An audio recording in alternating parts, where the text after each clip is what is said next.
This week on Dance of Joy, we talk about Balki and Larry as wobbly clowns, 1970s slow motion superpowers, and the dangers of reshaping facts into a greater truth.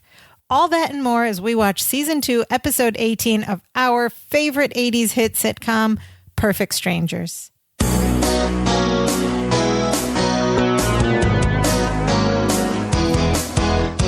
Hello and welcome to Dance of Joy, a Perfect Strangers rewatch podcast. My name is Sophia. I am here as your host, and joining me as my co-host is my very own brother. What's up, Imran? Hi, Sophia. How's it going? What's up, listener? Hey, did I ever tell you about that time I won a race? I won a race one time. You won a race? Oh, yeah, and it was against that Usain Bolt. Yeah, it was against Usain Bolt. And it was very random. I met him in a park, and I challenged him to a friendly foot race, and he tripped, and he fell, and I won, and no one was around to see it, but you had to be there. Okay, well. Maybe that didn't happen, but sometimes I like to think it did. Sometimes you get a little braggy, don't you? Lies. All lies, which is what this episode of Perfect Strangers is full of. Season 2, Episode 18, Sophia, titled Snow Way to Treat a Lady, Part 1. Part 1. Ooh, two-parter. Oh, a two-parter. Yes, Snow Way to Treat a Lady is a pun using the word snow and playing on the common saying, no way to treat a lady. That's no way to treat a lady. Yeah, you see something, you're like, oh, that's no way to treat a lady. It's a snow way. Snow way to treat a lady. But we have snow. So that's a clue right there. There you go. All right. If you had opened the TV guide ahead of February 18th, 1987, you would have seen the description for this show that said, Larry tries to transform himself into an expert skier overnight to impress Jennifer. Part 1 of 2. Very exciting. And of course he does. Why wouldn't Larry try to do this? This is He's Larry. Typical Larry, who played by Mark Lindbaker and Bronson Pinchot playing Balki. And of course, in this episode, we have the lovely Melanie Wilson playing Jennifer and Rebecca Arthur playing Marianne, the lovely female counterparts of the Perfect Strangers cousins. Act 1, let's get into it. We start in the apartment straight off the bat with some excellent physical comedy that made me laugh out loud so hard. So Larry's just quietly sitting on the couch reading a book. Balki explodes through the front door, very excited. He says, cousin, you'll never guess what. And then he jumps lengthwise onto the back of the couch where Larry's sitting, and then immediately bounces off right off and falls behind it, and it's just one of those. Yeah, and then he pops back up, and it just happens so quick that you just bust a gut laughing out loud right away. So, brilliant opening. I give it 5 stars. 5 stars. Balki has, not that landing, not so much, but as an opening, 5 stars. Balki has great news for Larry. He has signed them up for a 3-day, 2-night ski trip to the Hidden Mountain Ski Resort, and he exclaims with glee, "We're going skiing!" Skiing, yes! Skiing! I love how he says it. Skiing. I love how he says skiing, and this pronunciation of skiing is one of those Perfect Strangers things that has always stuck in my mind for my entire life since the 80s. Anytime I hear anyone talking about skiing, in my head I hear, skiing. We're going skiing. It's like Vegas. It's like Vegas. Yeah. Larry is just kind of skeptical. He's like, skiing? What are you talking about? And Balki explains in his Balki way what skiing is. He says, that nice game where you put sticks on your feet and slide down a mountain. Now, you and I grew up in Chicago where this show takes place, and I wondered where from Chicago can one go skiing? We never went skiing, so I don't know these things. I don't know. You go to Wisconsin. It's pretty flat around here. That's the thing, too. We are in the Midwest, but they have gentle slopes. Have you? let's just preface all of this with, I have never been skiing. Yeah. Dear listeners, Imran and I know not the first thing about skiing at all, so please bear with us. If I ever go skiing, I am pretty sure I would break a bone immediately. If I ever go skiing, I would yell, I'm skiing. I'm not very graceful. I'm a little clumsy when it comes to things where you tie things to your feet and then you got to glide on other things. This seems very hard. But my point was they mentioned Hidden Mountain Ski Resort. I did a little bit of Googling. There's a Hidden Mountain Ski Resort in Tennessee and a Hidden Valley Resort in Wisconsin where this episode is supposed to be. That's where they make the ranch dressing also. And that's where they make the ranch dressing. Hidden Valley. Ding, ding, ding. Yeah, I'm sure they're skiing up in Wisconsin. Who knows? But Larry tells Balki he hates skiing. He goes, my family used to go skiing every winter, and every winter I would spend a week with my face in the snow because I'm the only Appleton who can't ski. Dad thinks it's a recessive gene or something. Larry doesn't have the skiing gene, which is hilarious.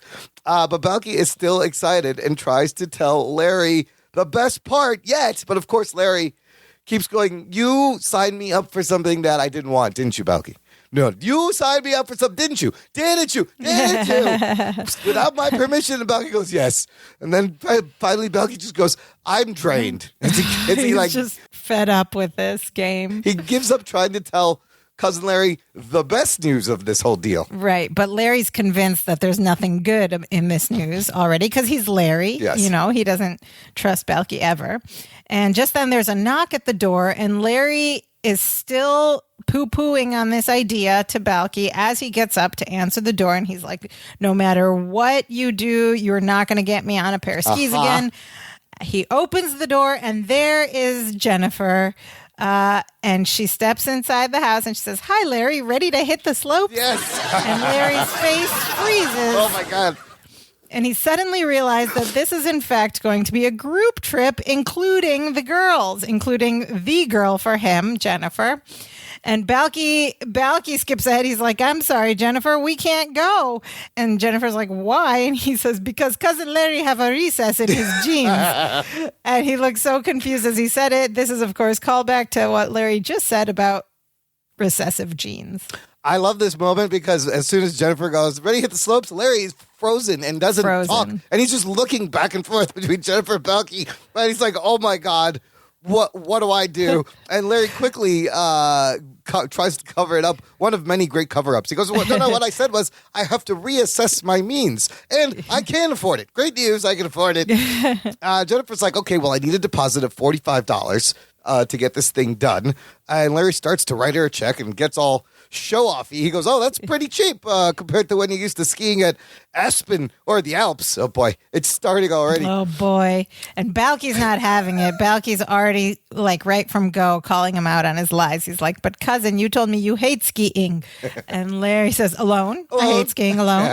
Going down the face of a mountain where no man has skied before. I want someone to share it with. And then he looks longingly at Jennifer, which just makes her uncomfortable. And she goes, there'll be 20 of us. Okay, stop right here. Does Jennifer even like Larry? Because every time there's a moment for a kiss or something intimate, she like leaves or gets nervous and walks away. Anyway, I'll put a pin in that and we'll talk about it later. I mean, on one hand, I can't really blame her because his attempts so far creepy. have not been the smoothest. He's a little bit aggressive and not smooth. Yeah. And he's so nervous, he hands her the whole checkbook. And then she's like, oh, wait a minute. And he tears out the checkbook, gives it back to her because he's so giddy. So she takes the check and she leaves. And Larry suddenly is in his daydreamy. This is going to be, you know, how he blows everything out of proportion. This is going to be the trip where she falls in love with me. And he's making all these plans in his head about this romantic ski trip with Jennifer. And he says to Balki, he says, me and Jennifer, long talks by the fire, jacuzzi, moonlight. I wish I had time to grow a beard. And Balki is not having it. He's calling him out left and right. He goes, observation. Observation. I love that. A man says he hates skiing.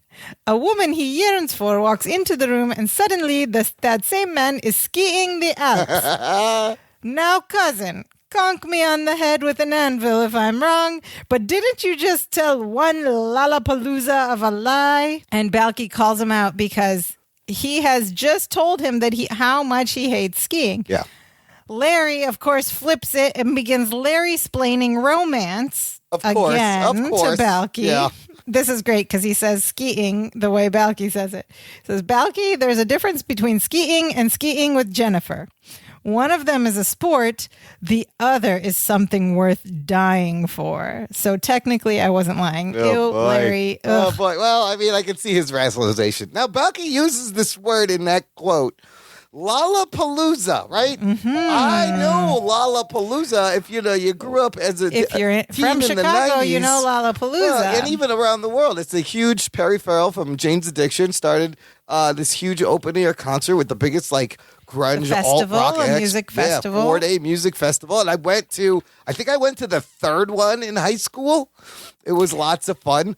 Starting in 1991, and I think they still do it just once now, only in Chicago. It's a lot I think smaller. you brought me an Arrested Development T-shirt from because that they show, and I loved that Arrested shirt. Development played there, and it was a great show. But I forgot. I never considered the Lollapalooza is a word. It is. I knew that, but I kind of forget because it. the festival started in 1991, Yes, that's and what we know. are in 1987 with this episode. So that stuck out at me, and I thought, how did this word exist before the festival? Of course, it was a word. It's a word. What does it mean? Lollapalooza is a word that dates to the late 19th century, and it's an American idiom meaning an extraordinary or unusual thing, person, or event, an exceptional example or instance. That's perfectly used in both cases. And then also it later became used to refer to a large lollipop. What? Weirdly. What? Yeah. What are we talking about? Lollapalooza is like a large cartoony circus carnival lollipop. So the guy you mentioned who started Lollapalooza Music Festival, Perry Farrell, apparently liked the sound of the word and because he had heard it in a Three Stooges film. Oh, my God. It all goes back to this Three Stooges. Kind of a double meaning. And, okay, so that would explain a lot. And it is a great word. It sounds like a party. I'm going to Lollapalooza. That sounds like you're going to have fun. And one more note to tie it all together. The festival's original logo had a character holding a large lollipop. Oh, I kind of remember that. Okay. Wow. Lollapalooza. We learn things on this show.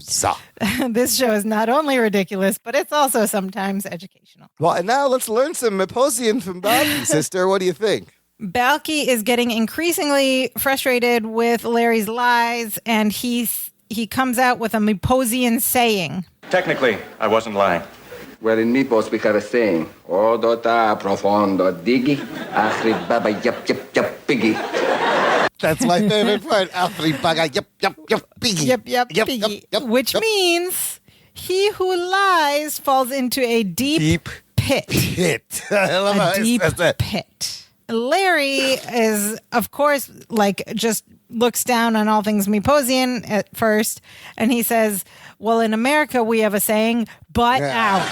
And he continues daydreaming about candlelit dinners and romantic music. And then he's like, maybe I should bring my Julio Iglesias tapes. No, Larry, don't do that. Which is a reference. I don't explain. We all know Julio Iglesias. I thought, not even Barry White. He goes with Julio Iglesias. Julio Iglesias, very romantic. Latin romance. Okay, Latin romance. But Larry, I don't know. It's a little aggressive. I don't think you should bring the tapes. Yes. But listener, before we continue, very excited. I want to tell you, if you enjoy the podcast and you want to show the world that you are a perfect Strangers Dance of Joy fan, we have merch at a TeePublic shop right now. Visit danceofjoypod.com/shop and you can get t-shirts, hoodies, sweaters. Sophia, you ordered some items. You can't see this, listener, because we're on a podcast, but I ordered some merch and it arrived just today, and I'm currently wearing both a Dance of Joy t-shirt and a Dance of Joy sweatshirt. It's all very comfortable and cozy, and it's awesome. We already have one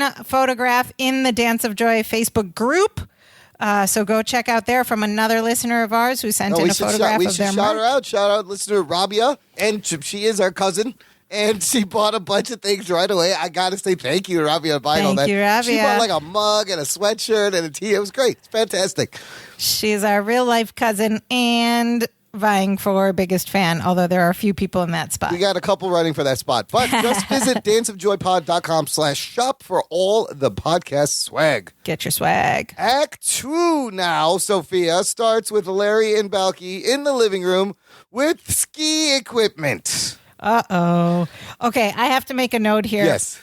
And we often talk about Balki's clothes, and we'll hear more about that later. We often talk about Larry's mint green ensembles in the 80s.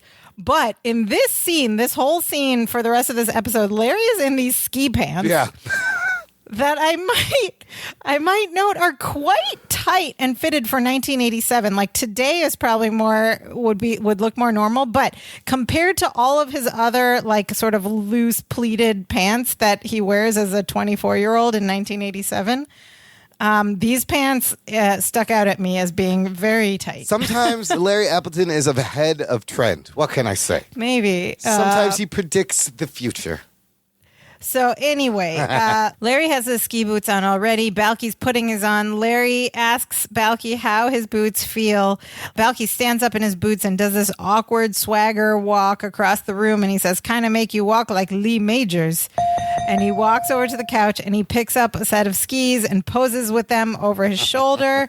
And he goes to Larry. He says, how do I look? And Larry says, like $6 million. It's a couple of references here, couple of names. You're older than me and watched a little more of these references than I did. So did you? You don't know Lee Majors? I totally know Lee Majors. I do know because of the Googles, but I feel like you have a more. Lee Majors was when I was a kid. There was two great shows. The early one, Lee Majors starred as Colonel Steve Austin in The $6 Million Man.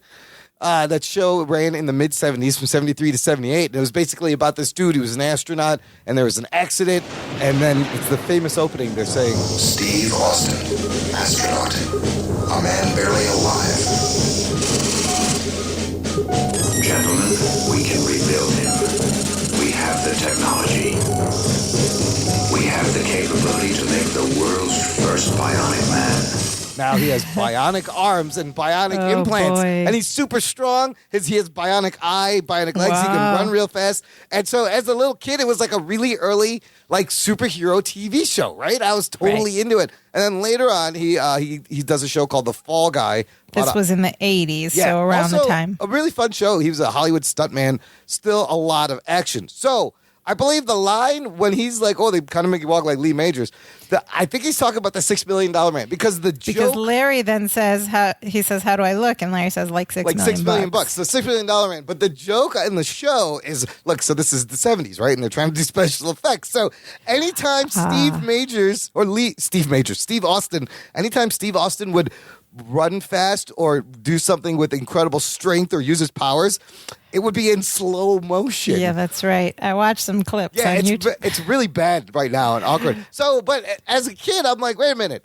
He's supposed to be running fast, but you're showing it to me in slow motion? Slow motion. I'm not following this here. And you would do the noise. You would be in slow motion and you'd just be like... Okay, so that's what Balki's talking about. Yeah, so he's walking all weird because he walks slow. like a bionic $6 million man.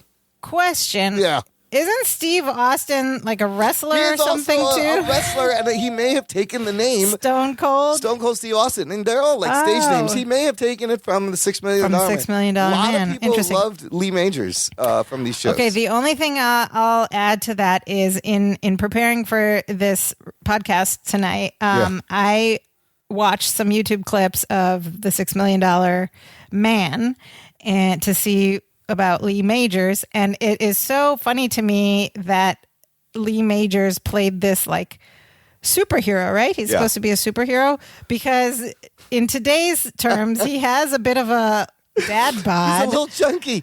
He like wears high-waisted dad jeans. Okay, it was the 70s, and he's got like a little mullet. Like not what we would consider a superhero. The $6 million didn't cover any muscles or abs or gut or any kind of training. Gym they ran out of money. memberships. Like we gave you a new eye and but arm he was and leg. this like heroic character. Just shows you how our ideas of what heroes should look like in Hollywood or whatever. And there was changed. a spin-off. His cousin, it was like Bionic Woman. Bionic Woman, was the spin-off I saw from that this too. show. Okay, So that was the reference to Lee Majors. That took a while.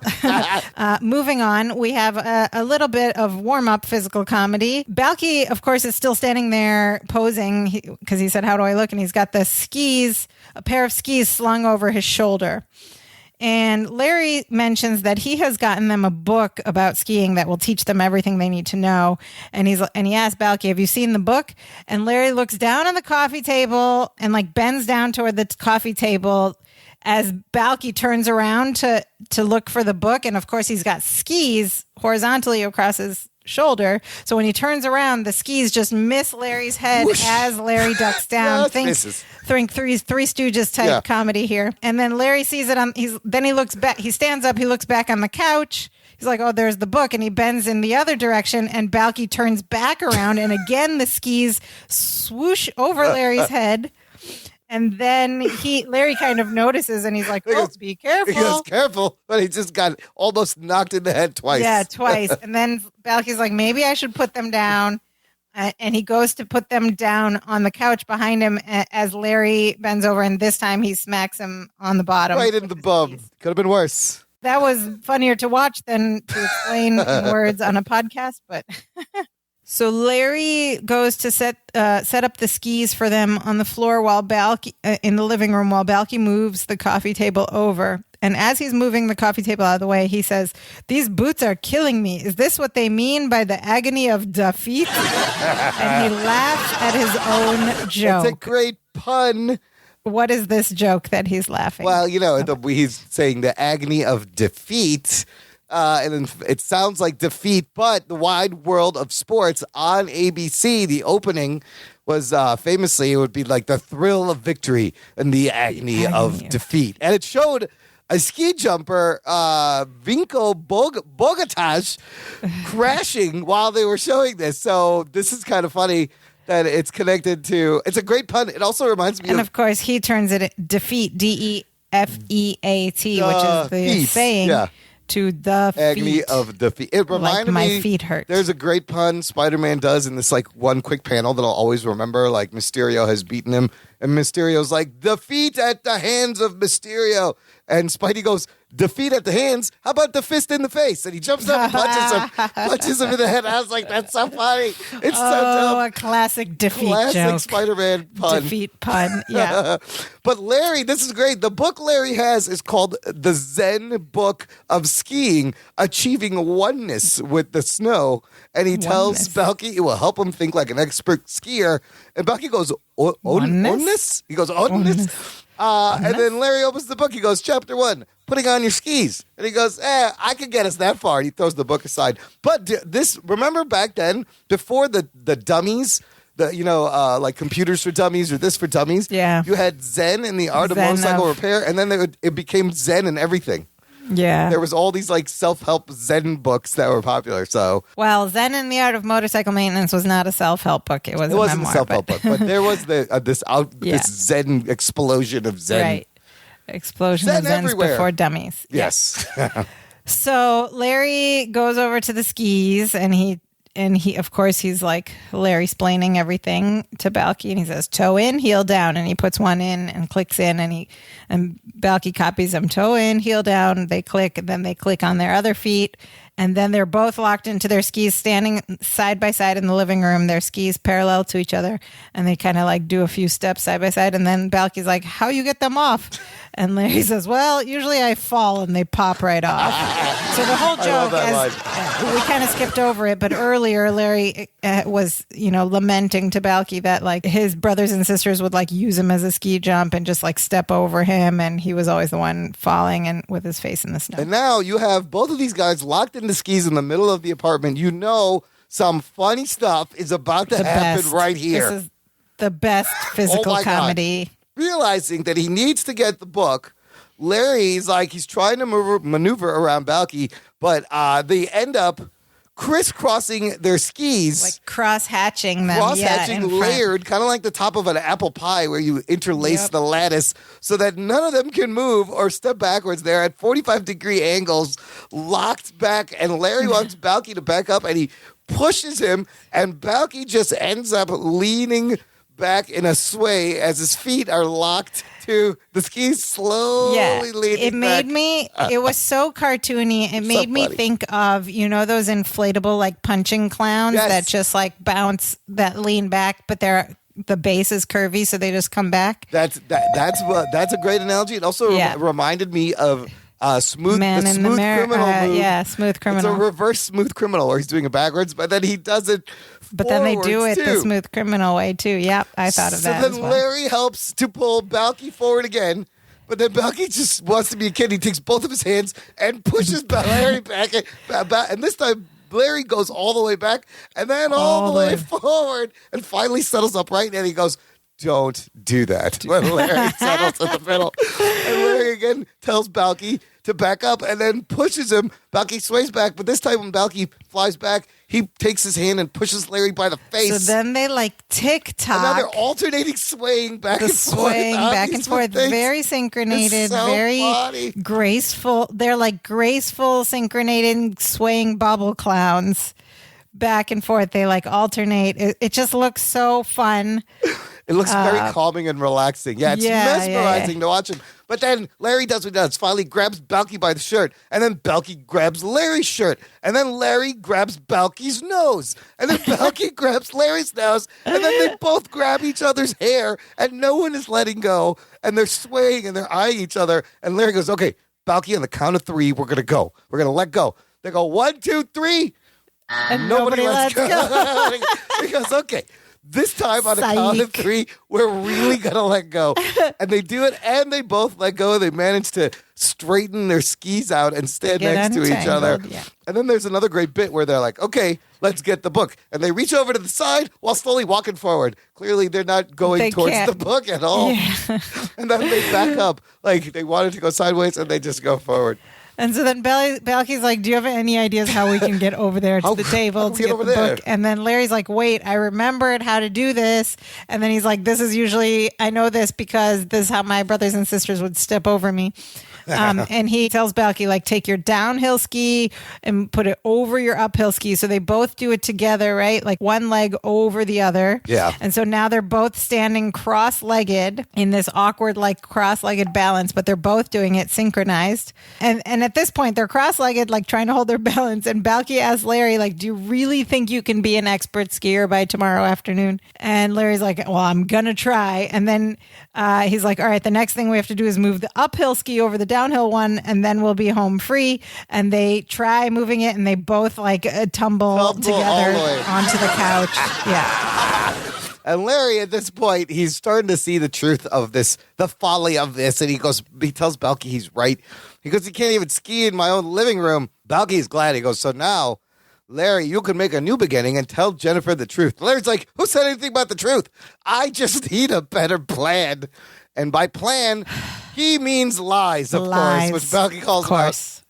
So Balki and Larry are like holding each other up in a squatting position and having this conversation. It's very weird as they're trying to stand up and they're facing each other and they're continuing this conversation holding hands. And Larry figures out a plan. He goes, "As soon as we get up there, I'll insist we go for one run before the lifts close. Then about 100 yards, I'll fall in a soft spot, fake an injury, spend the rest of the weekend getting sympathy from Jennifer." Balki goes, "Listen to yourself. You want to tell one more lie to cover up another? It's like a snowball rolling down the hill. By the time I get to the bottom, it will be one humongous snowball of lies." Larry goes, "What happened to the pit?" Balki goes, "Where do you think the snowball lands?" Where do you think the snowball lands? In the pit, of course. It does. The pit of lies. So this whole episode is Larry building up lies and Balki not happy. And these about lies get crazier and crazier, Yes, Larry. they go on. Jeez. So they finally so that whole exchange, they're like in this squat, facing each other in this squat and like holding hands like a children's game in front of them. Their quads must be killing them. Yeah. Especially after all that swing, that would have taken a lot of quad strength. Ankle strength. So they pull themselves up now into a standing position. They're standing very close to each other, facing each other, still in their skis. And Larry is complaining that Balki is being ridiculous. He's like, "You think everything is black and white, and it's not. There's a lot of gray." He explains to him, "I am not lying. I'm simply reshaping the facts into a greater truth." Okay, wait. Let's just ponder that line. That line is amazing. Reshaping the facts into a greater truth. The way he's rationalized himself, he really thinks of he's really gone off the deep end. I can see a lot of people would say, I'm just reshaping the facts into a greater truth. That's kind of like all of what happened in 2020 also. Yes, that's all of a certain administration. So then we have a little bit more leaning coming up. Yes. So they're standing still in their skis, facing each other. So Balki leans into Larry, pushing him, and they both sway in that direction and in that sort of like grab onto your shirt configuration that they always do. But Larry's swaying back, Balki's leaning forward. And he's like, why do you have to reshape the facts? Why can't you just be Larry Appleton? And then Larry pushes back to the other direction. So now Balki's leaning back and Larry's leaning forward. They're still grabbing onto each other. And he's like, Balki, where have you been? I have been Larry Appleton for the past 6 months and Jennifer isn't interested in him. And then Balki pushes him back the other way. And he goes, that's because she's never seen him. And then Larry says that... Larry's like, after she's been blinded by love, I'll show her the real Larry Appleton. But tomorrow, all Jennifer is going to see is Larry Appleton, downhill racer. Oh, boy. And then they both try to walk away from each other, but again, they end up falling onto the couch in a heap. Oh, this is going to go great, Larry. It cuts to the next scene, and now... we see a ski resort. We see outdoor shots of ski resort, and then this amazing, crazy set of a mountain that's clearly just white fabric thrown on a bunch of things. I don't know. What do you think? And the background is just like a flat photograph. It's a very interesting mountain set here. So we do know a little something about this set. The producers apparently had a $20,000 ski slope constructed on the set using carpeting for snow. That's carpeting. Yes, I thought so.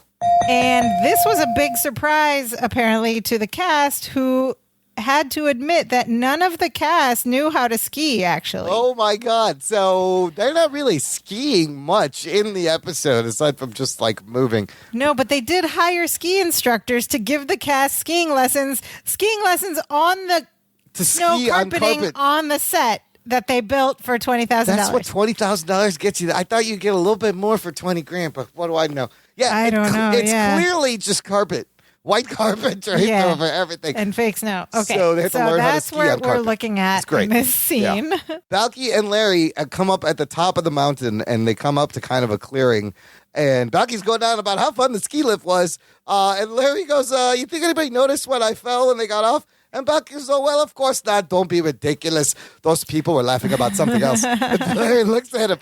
And Balki goes, I'm sorry for skiing over your head, cousin. Larry goes, it's fine. I'm used to it. I'm used to it. And then at this point, Larry points down this slope. He goes, look, around 100 yards, there's a little soft pile of snow. I'm going to go over there and fake an injury.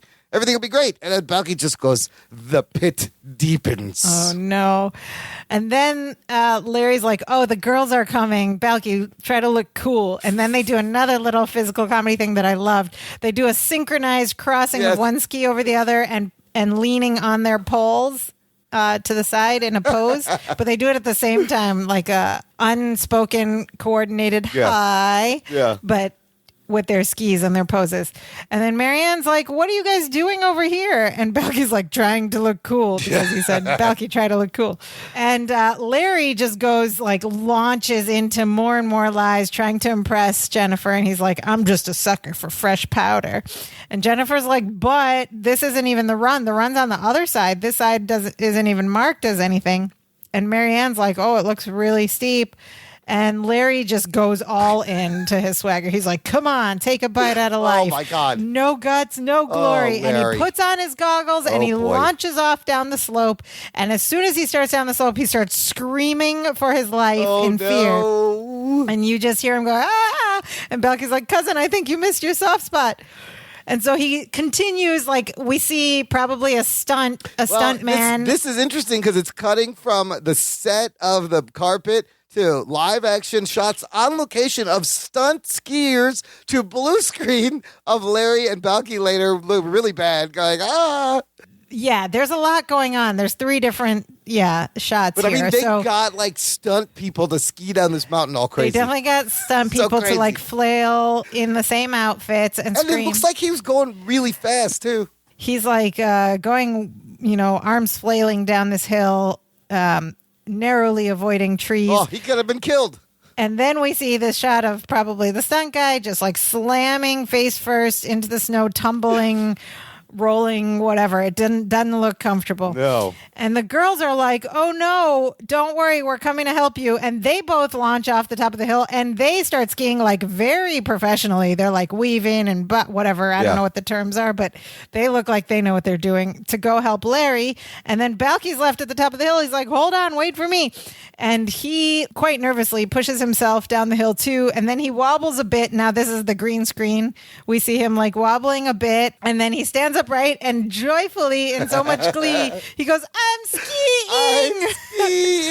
Which I swear to God, if and when I ever go skiing, this will be the first thing I yell out my mouth as I go down the hill. I'm going to be like, I'm skiing. But he's not skiing for too long because he also then tumbles and Face rolls. plants. Yeah, Face plants onto the snow. Somersaults.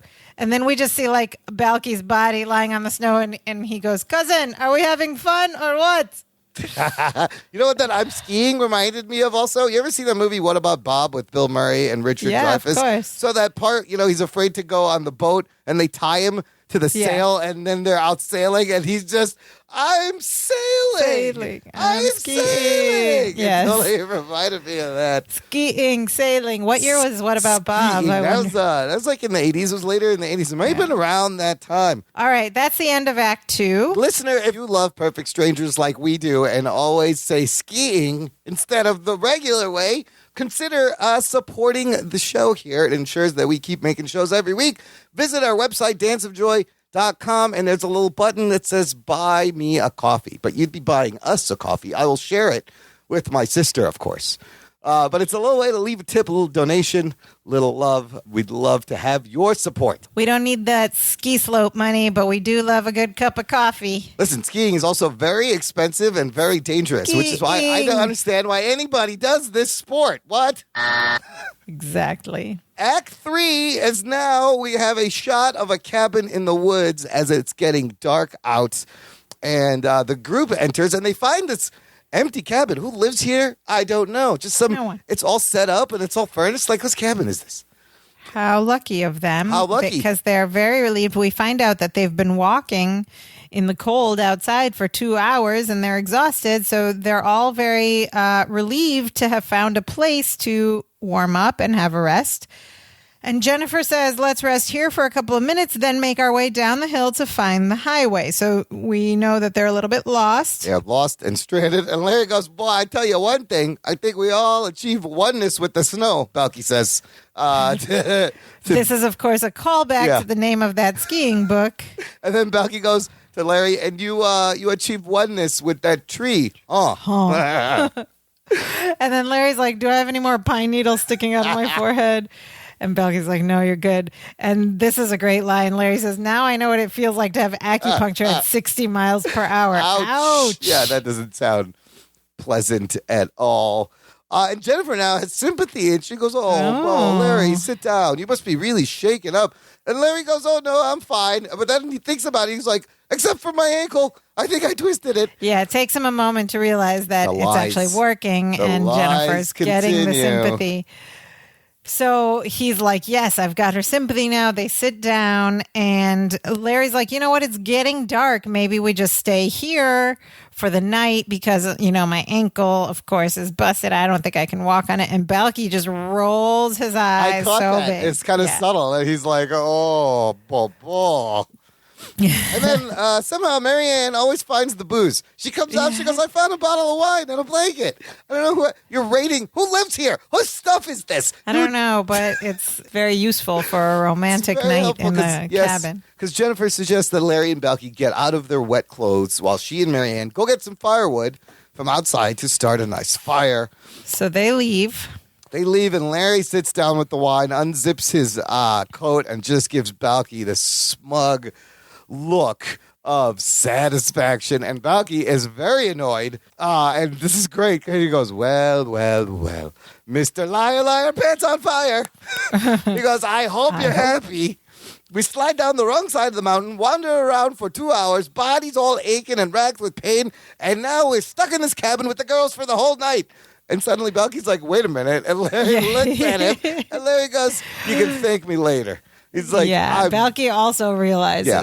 He's like, you don't have to thank me now. It looks like fate has put us right where we wanted to be. And Balki goes, cousin, no, not fate. It's your lies that put us here. Larry, another great line. Fate, lies, what's the difference? My plan is working. Oh, man. Larry's getting a little too cocky. Larry, he's getting a little too cocky. Balki says ever since Larry started lying, things have been going wrong. But Larry's like, Balki, look around. I have wine, a beautiful woman, a mountain cabin. I guess this puts an end once and for all to the great Miposian pit theory. Balki's still worried because you mark my words, it ain't over until the fat lady eats. I love this. Of course he means till the fat lady sings, but it's funny because a fat lady probably eats all the time, so it will always be over. That's more, that's more literal, which is perfect. Balki. It's not over until the fat lady eats. The next scene is a little bit later that night, and the two couples are all like cozied up on the floor. There's a fire in the fireplace, and they're like sitting right in front of it. It's very like cozy and romantic. And Larry is mid-boastful, braggadocious story, right? He's leaning hard into these lies. And he's talking about how he had participated in the giant slalom finals at Innsbruck. These lies are amazing. How it came down to him and someone named Ingmar. And then Balki keeps trying to interrupt, and he just goes, it's getting deeper and deeper. The pit. And Larry just ignores him, and he carries on with this story, with these lies and these brags. And he's like, at the last second, a snowshoe rabbit was in my path, and to save the rabbit's life, I lost the race.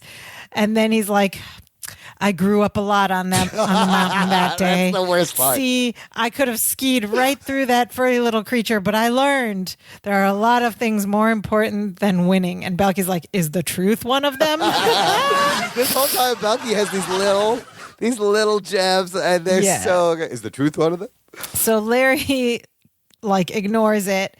And he finishes his story, and then he's like, well, anyway, my racing days are over, and now I like to live in the present. And Jennifer, okay, for all the times I say, does Jennifer actually like him? Here, she actually, I think, like swoons a little bit, and she's like, there's so much I don't know about you. He's lying to her. And Balki's like, you could say that again. And he goes, and that reminds me, I have a story. And then he says the story's name in Miposian, which sounds an awful lot like, oh, what a karaka baba sticky. So baba sticky is a great word, by the way. We're What a karaka baba sticky. But he says it in Miposian, but it sounds like, oh, what a karaka baba sticky. I'm going to start using that. I'm going to be like, this is a bunch of baba sticky right here. Oh, and we hear this again in that very same meaning in later episodes. What a karaka baba sticky. But he says it as if it's a Miposian name that sounds like these English words, what a crackababa sticky, which translates to the little goat herder who lied.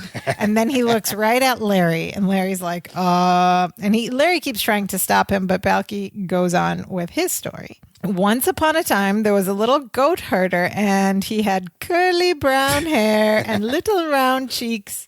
And no upper lip at all. Yes, that's two episodes in a row that they made an upper lip joke about Larry. Larry. I love it. And Larry tries to interrupt the story a few times. He's like, Balki, and Balki just keeps going. And the story goes on. It came to pass that the king announced a royal yak hunt. It was the day of the hunt, and the little goat herder decided to show off for the fair maiden. So he shot an arrow into the air, and where it landed, he didn't care. But he should have, because it hit the king right smack in the royal buttocks. The king was exceeding angry, and he threw the little goat herder into the dungeon. A dungeon not unlike a pit. And then Marianne says, I think I saw that on TV. Wasn't Richard Chamberlain the little goat herder? And everyone stares at her in surprise, of course, as they always do. And Larry takes this moment to try to deflect. He's like, oh, those Mipos tales. Who knows what they mean, and who cares? You know who Richard Chamberlain is? Did you get that? I did not. I had to look it up, but why don't you tell us what this reference is? He's just like a classic actor who was always in every like TV miniseries in the 80s. The Thornbirds was a big one. Shogun. I didn't know he was the first to play Jason Bourne in the original Bourne Identity, 1988 made-for-TV movie. But he's just like this classic Shakespearean actor who's always on like ABC miniseries. So she just probably saw him in some biblical thing, and she was like, oh, that must be what I was watching or something. So Marianne has put the last log on the fire, and it's going to get cold. So Larry suggests, he goes, a good way to fight off cold is with body heat, as he looks at Jennifer a little creepily. Jennifer is a little nervous. She goes, that's a great last resort, but we have a fire. Yeah, does she even like him? I don't know. She rejects all of his suggestions and advances, but they are kind of creepy advances. But he's trying to be kind of like gentle and not subtle, but he thinks he's being subtle. And she deflects all of it. So, what is even happening? I don't know. I don't understand this relationship. Anyways, Larry volunteers to get more wood for the fire because he's all like, that's a man's job. Because she's like, I'll get it. He's like, no, that's a man's job. He stands up and walks in the door, and it's hilarious. Balki goes, oh, how's your ankle doing? And Larry suddenly starts limping, goes, oh, comes and goes. And Balki goes, change his legs, too, huh? Because now he's limping on the other leg. On the other leg. And then Larry puts his jacket on. He's like, I love the fresh mountain air. And he opens the door and coughs a little bit. And he goes outside and he goes, good Lord, it's cold out here, as he closes the door behind him. So he leaves. Jennifer gets up to go to the kitchen area to see if there's any food, which kitchen area is just like the other side of the room in the cabin. But, in sitcom world, it's another place. Off camera. Which leaves Balki and Marianne by the fire to have a special little moment. Ooh. Balki apologizes to Marianne for ruining the ski trip, and Marianne's like, that's okay, I'm still having fun.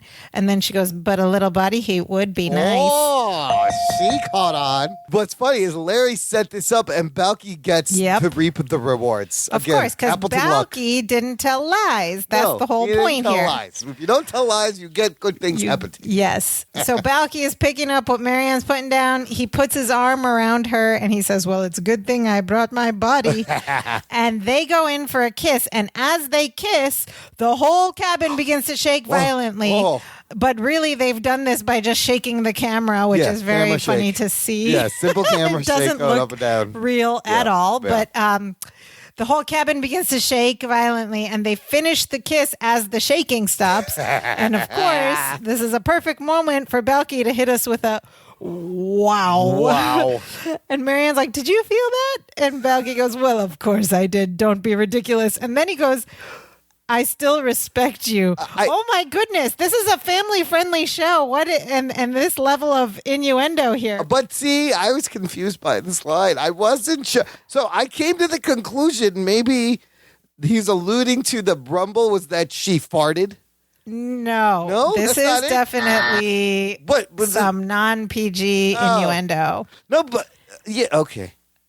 That our show is family friendly too, so we'll leave it at that. Okay. I think it's their little subtle nod at adult humor. Listener, write us in. Let us know in adult language what you think this is. Because I know I was a little. I mean, maybe I don't know. I'm not that wholesome, but I'm still like confused. Anyways. Okay, I'll explain it to you after the recording. Afterwards. Okay.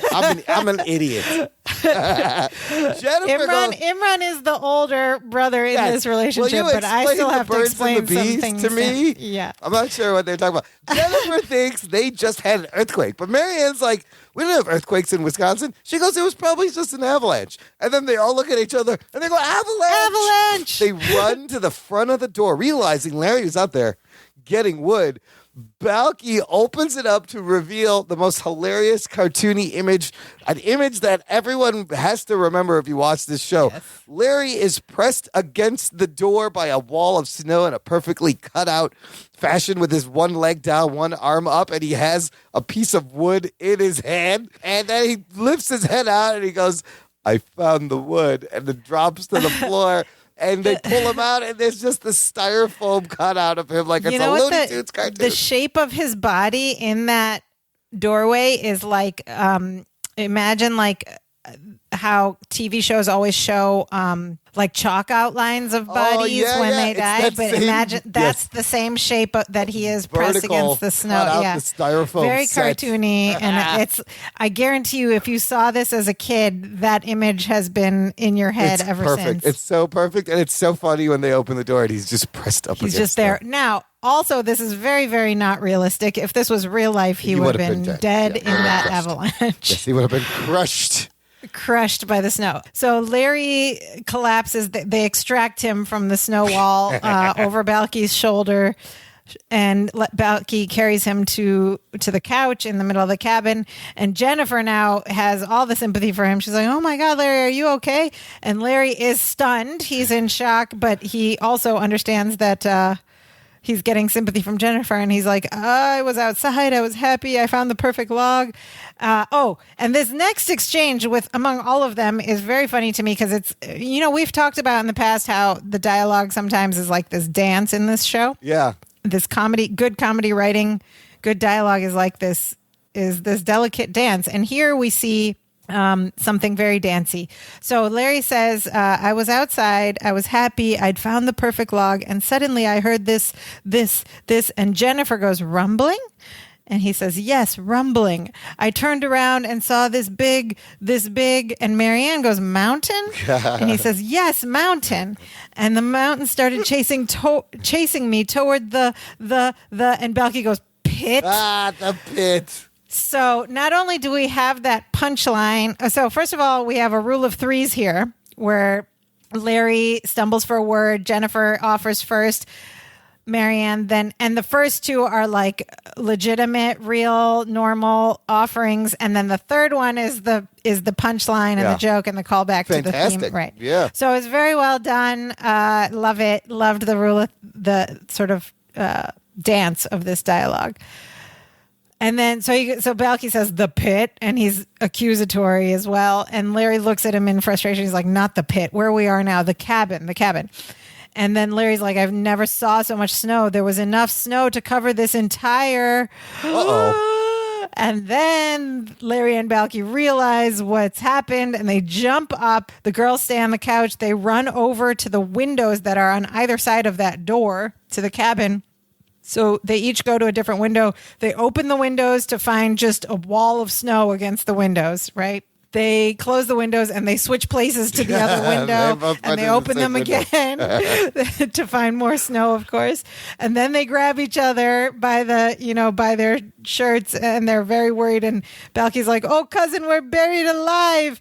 And Larry's like, "Not for long. Very soon we'll all be dead." Oh my God! And then it says, "My goodness, that's it. To be continued. To be continued." They're gonna leave us on that cliffhanger. Now, we spoke about this before, but it's worth mentioning again. In the 80s, when we were watching shows like this, that's all we got is to be continued and the music that went along with it. We had to wait. We had to wait a whole week to find out what happened. And a week was so long that the next episode had to start with a recap last week on Perfect Strangers, previously on Perfect Strangers. Yeah.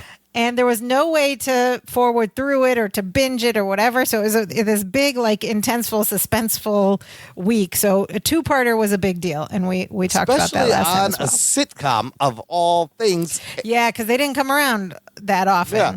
And, of course, no lesson time until next week. So roll credits. Awesome. This was this is a crazy fun episode. This was a great fun episode. Certain things, I would consider this one of the classic episodes because it had certain moments that have stayed in my head, since the 80s. The word I'm skiing. The shape of Larry in that door in the snow. The swaying is hilarious. Swaying is hilarious. Great comedy. And again, this is the first of several disaster vacations Larry will go on or plan. He didn't plan this one, but it also reminds me of like Vegas, him planning Vegas and everything. He's just not good. Little inconsistency at the beginning where Larry explains how his family went skiing every winter. But remember the episode where a real burglar broke in and they thought it was Jimmy Twinkassetti's buddy. Yeah. And they threatened his life. And Larry in that one, all freaky, goes, I've never been skiing. Don't shoot me. But in here, he's like, we used to go skiing every winter. So maybe he was, listen, you have a gun on you, you forget things. Also, inconsistencies were forgiven in 80s sitcoms because, again, you could not binge watch. You would forget all those details. I love to point these out. Yes.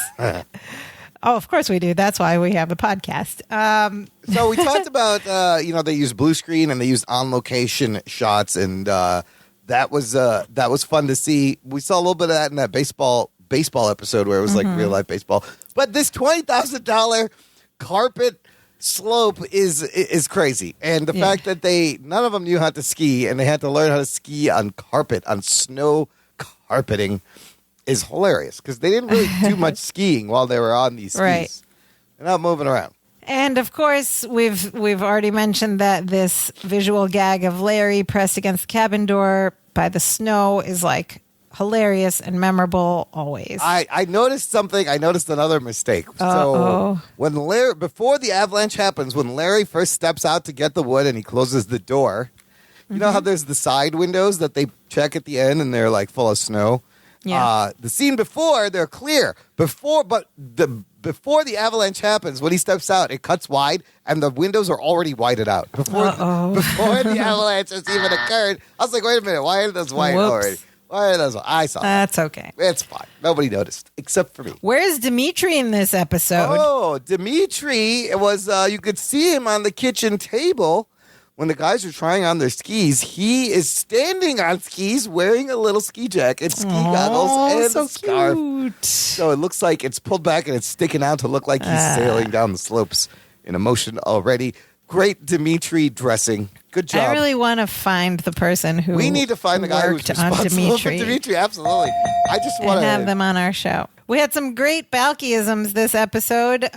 Cousin Larry have a recess in his jeans. Recessive gene. It ain't over till the fat lady eats. No, it isn't. Don't be ridiculous, said twice. Of course I have. Don't be ridiculous. We have Larry saying, don't do that. Balki says, huh? And of course. And Balki's, wow. Wow, my favorite. And then a bunch of great classic running jokes. Balki bursting through the door. A lot like Kramer did on Seinfeld, a little bit. You know, remind me. Just flying through the door and bouncing off the couch. That's so funny. So funny. Balki trying to explain something to Larry, but Larry is interrupting him, so Balki can't get him the proper information he needs. Because Larry's like, how many times? How many times you in did this?" America? Yeah. Larry tries to impress Jennifer. This is a running joke, but this is the whole episode. And also in trying to impress Jennifer, getting everyone into trouble. Larry comes up with a plan, also getting everyone into trouble. Balki does some Myposian and translate into English. Yeah. Balki laughing at his own joke. The grabbing each other by the shirt and the hair and the nose. Oh my God, so great. I love when they do that. And then no upper lip. Larry's lack of upper lip joke in the story. And there's another thing here fantastic. that is not quite a running joke yet, but it's the start of one. It's the first time that they go on a horrible vacation as a group where they nearly die. my This God. will happen again on my God. subsequent vacations. Why would anybody hang out with him? With these people, all this bad. They get arrested a couple of times. They almost die a couple of times. So we're gonna see some other vacations and some other green screen, blue screen scenes as well. I'm never going on vacation with those guys. And now we are at the segment of our show that we call Perfect Strangers Today, Yay. in which we talk about if this story were to happen today, how would things be different? Well, I thought about you have these amazing GPS devices, satellite phones, communications. Like we mentioned it before, even on remote locations such as this, you can get surprisingly as long as your phones single. are charged. Yes, as long as you got batteries. If your phone and dies, you're stuff. screwed. So they wouldn't be lost on a mountain. Probably they would, or they would be lost for some other reason, like their phones died. But now they have all these fancy rescue beacons and lights and things you can set off that you take. I mean, you've been to The the cabin REI. would probably have some communication device in there as well. It was in the middle of nowhere, but probably. Also, $45 a person to ski. That's really cheap, man. Even for a group rate. They what a mentioned deal. it was a group rate, but that's really cheap. I mean, you can't get dinner for $45 anymore. skiing is expensive. Skiing, which is probably, I mean, that's my understanding of it, and that's my understanding of why you and I have never been skiing. It's expensive. There's all this equipment. You got to get stuff and clothes and equipment and tickets and all this stuff. Just give me a ball and some concrete. That's all we can afford. Sorry. Also, he in the episode, he writes Jennifer a check, and there's that little mini gag with the More checkbook. checks, yeah. Today, we would Venmo each other, PayPal, Cash App, whatever. Yeah. I almost stopped to think, like, do we have to explain checkbooks? But we already did that, actually, in a previous episode. Go back, listen to about this. Second episode, first season. Checks. I wrote checks. Of course, you can go to YouTube and probably learn how to ski. I've not ever done that, but I'm sure there's some they wouldn't have a book. They wouldn't have a book about skiing. They'd be watching tutorials on YouTube. You know what's just as fun as actually skiing? Is watching a GoPro video of a dude skiing and just being like, look, this is great, and I didn't get hurt, and it's a lot less expensive. So I'm good. It's fine. There you go. Or Larry would go so far as to like steal someone else's GoPro video and show Jennifer. Oh yeah, be like, as his own. This is me. He could deep fake himself on the ski jump videos, and she would think it's him and buy it. They could do VR skiing. Oh yeah, to learn all this stuff. So once again, our PS today boils down to social media and technology. But I had another thought, like these days, to like really brag and be cool about winter sports to a woman, wouldn't you talk about like being a cool snowboarder or something instead of just like everyone skis? It's like not a big deal. 87 is before the explosion of X Games and extreme sports like and snowboarding and all winter this sports. Dude, there's some. Have you seen in the Winter Olympics last time? There's a sport where it's like it's a race between snowboarders down this hill, and they can like knock each other off. I love watching the Winter Olympics. It's amazing. I was like, this is insane. It's like a video game, but it's like a real sport. I don't know how to do any of that stuff, but I love watching, and I particularly love watching snowboarding in the Winter Olympics. Randomly last night, I watched this luge video. It was a GoPro, and it was like the view of a luge, and I watched this thing. I'm like, this is insane. Like, how is it not just luge flying? Like bobsledding? Well, it's the thing where you're lying down on your back, right? And I'm like, how is he just not flying off of this track? This is so crazy. Yeah, the Winter Olympics is wild. And then there's curling and all this other don't stuff. even get me started on curling, please. That's another episode.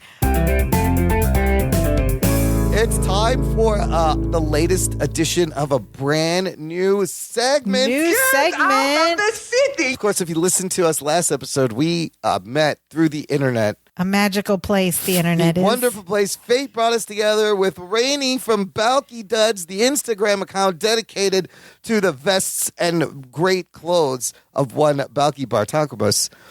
And we've decided to make Rainey a collaborator and have her on as often as she would like to be on to talk to us about Balki's outfits in every episode. Rainey is officially a member of this podcast now.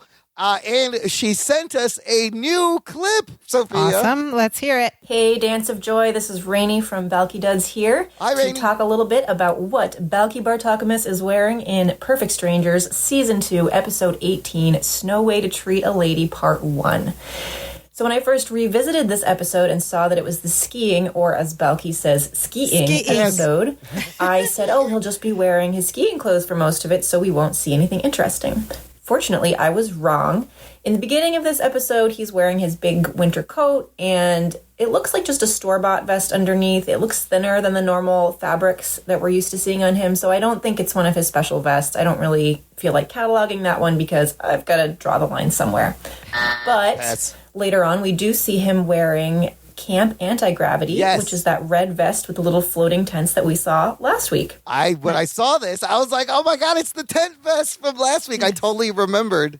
But we also thought last week's was out of order because they had more hair. Anyway.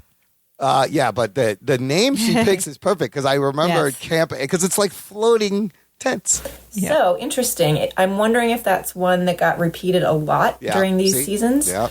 I know that there's one called, or that I'm calling, Red Sky at Night that we see a lot of in seasons 5 and 6. So maybe he reused certain vests for a long time.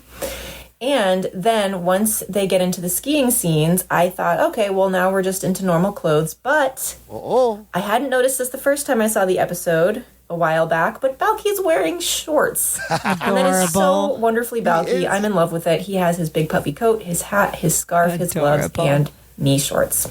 So it just really adds that Balki touch to the whole skiing ensemble. Yes, it does. The last thing we really see near the end of the episode where he's sitting near the fireplace is this sweater that it looks like it could be store-bought, but it's also got that very Miposian and very Balki sort of print to it. So it's a nice kind of in-between. They really found a good style for him in that one. And that's it. I think that probably next week, since it's the second part of a two-parter, he'll probably be wearing very similar things, and you may not hear from me, but I will be back after that if that's the case. And I hope you're enjoying Balki Duds Reports. You can find me on Instagram at Balki Duds, all one word. Thanks, guys. Excellent. Thank you, Rainey. Everybody so go much. and follow Balki Duds on Instagram. This is so wonderful. I didn't notice the shorts either, and it must be like a Miposian thing. Like all of their gear wear, it just includes shorts. It's like, but these shorts like come down below the knee. But in the cold. Yes, up in the mountain, he's wearing these shorts. It's so random. We got some shout outs, Sophia. Okay, what do we got? We have an email. We got an email to our email address. An email. Get out of the city! You too can email us at danceofjoypod@gmail.com. And we got an email from Jason Karinko. Shout out to Jason Karinko. Thank you so much for this wonderful message. Jason writes, "Hi, Imran and Sophia. I've been catching up with your much needed and appreciated podcast and just heard the Doggone Blues episode. One of the references mentioned is Balki's Spirit of 76 line, which you pointed out calls back to the American Revolution.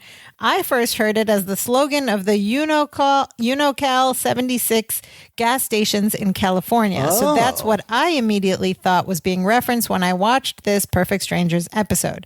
I could be wrong since I think the ads were limited to California, where I grew up in the 80s, and since the show is set in Chicago. But I'm sure the LA writers and crew were aware of this pop culture item. I'm sending a link to a 1987 commercial for 76 I found on YouTube. What do you think? And keep up the great work." Thank you so much, Jason. I actually think I watched the YouTube link that he sent, and it makes complete sense because this ad was from 1987. It was right at the same time. And I think Jason, ding, ding, ding, where are the dings? He wins. I think this is the actual reference. And you know what? I do remember 76 gas stations in the Midwest. I'm just going to play, this is why I remember, I'm going to play the very end of this commercial that has the jingle. And this is better than that. The Spirit of 76. So that, I kind of remember the Spirit of 76. And I remember we had those gas stations briefly when we were young, and then they went away. But that's more accurate reference. I think that's what it's I think, Jason, you're right. Jason. And thank you so much for writing in and telling us. Listen, this is what I think is great about anyone who writes into us. Please, if you know something more about a reference that we're not able to identify, please write in and let us know, because the cool thing about this message is Jason mentions that commercial was big in California. Yeah, it's regional. And we were kids in the 80s in Chicago. We wouldn't have remembered that. So thank you so much for that, and encourage everyone else to also write in and help us out with these references. This show is it's us, but it's also you, listener. Like, we need your help on some of these, and people will have instant reactions differently to things and think of different things. And a lot of the fun of talking about the show is getting to talk about random things like Publishers Clearinghouse or Spirit of 76. And bringing back our other memories from that time. Yeah, that's the best part, and because it hits such a sweet spot. So I love it. Thank you, Jason. Thank you, Jason. Stick around, listeners. Subscribe. Next week, we're going to get to part 2. So we left off. They're buried. Larry's like, we're all going to die. I think what's next, Sophia? It's a funeral episode, and then the show's over. That's a shame. They were doing so great. It was had such momentum, and they just died. It's just, imagine it's just. I don't think that's obviously they get out and they last for 5.5 more seasons. So we're going to find out next week how they get out of this situation. If you're enjoying this show, if you're enjoying the sound of our voices, myself and my brothers, please visit us at danceofjoypod.com to get all the links to where you can hear more, all the podcast links. You can leave us a rating and a review in Apple Podcasts. That would be wonderful. You too can get in touch with us via email or voice message, as Rainey and Jason have done, and we will shout you out and play your message and read your message on the show. The most important thing you can do, listener, to help us share the show with a friend, word of mouth is the best way to get podcasts around. Just like, you recommend a magazine, a book. You got to share be it like, on the socials. Check out this show. Give us a retweet. Give us a repost on Instagram. Put it out there, and we will all be so happy. We will do the dance of joy. Now we are so happy we do the dance of joy. Hey, hey, hey, hey, hey.